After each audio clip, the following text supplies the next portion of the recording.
বর্তমান সময়ে যখন সামান্য কারণেই ভেঙে যাচ্ছে বহু সংসার, বাড়ছে বিচ্ছেদের সংখ্যা, তখনও কিছু মানুষ ভালোবাসা, দায়িত্ব ও ত্যাগের অনন্য উদাহরণ হয়ে সমাজকে নতুন করে ভাবতে শেখাচ্ছেন। কুষ্টিয়া সরকারি কলেজ মাঠে হাঁটতে গিয়ে দেখা হয় এমনই এক দম্পতির সঙ্গে।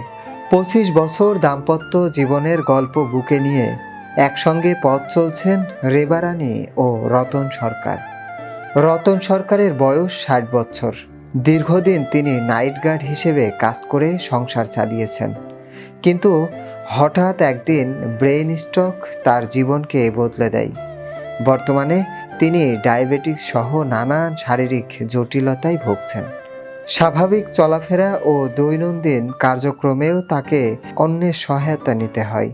কিন্তু এই কঠিন সময়ে তার পাশে ছায়ার মতো রয়েছেন স্ত্রী রেবা রানী। আমার লাস্ট টু ফার্স্ট এই একটাই এবং কি এক নিয়ে আমার সংসার। বয়স 45 হলেও স্বামীর প্রতি তার ভালোবাসা ও দায়িত্ববোধ যেন আরও তরুণ, আরও দৃঢ়। প্রতিদিনের মতো সেদিনও স্বামীর হাত শক্ত করে ধরে কুষ্টিয়া সরকারি কলেজ মাঠে হাঁটছিলেন। কথা বলতে গিয়ে আবেগঘন কণ্ঠে তিনি জানান, স্বামী অসুস্থ হয়ে গেলে তাকে ছেড়ে যাওয়া যায় না। সুখে দুঃখে একসঙ্গে থাকার জন্যই তো বিয়ে। তার বিপদে আমি যদি পাশে না থাকি তাহলে আর কে থাকবে?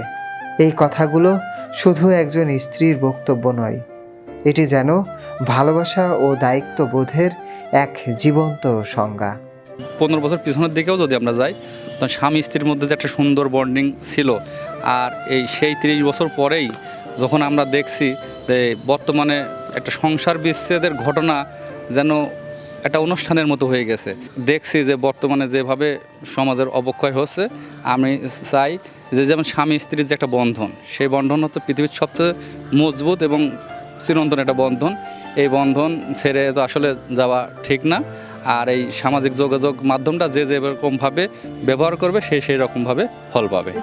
বর্তমান সময়ে যেখানে সম্পর্কের ভিত্তি করে অনেক ক্ষেত্রেই দুর্বল হয়ে পড়েছে, সেখানে রেবা রানীর মতো একজন নারী প্রমাণ করেছেন সত্যিকারের ভালোবাসা কেবল সুখের সময়ে নয়, কঠিন সময়েও পাশে থাকার নাম।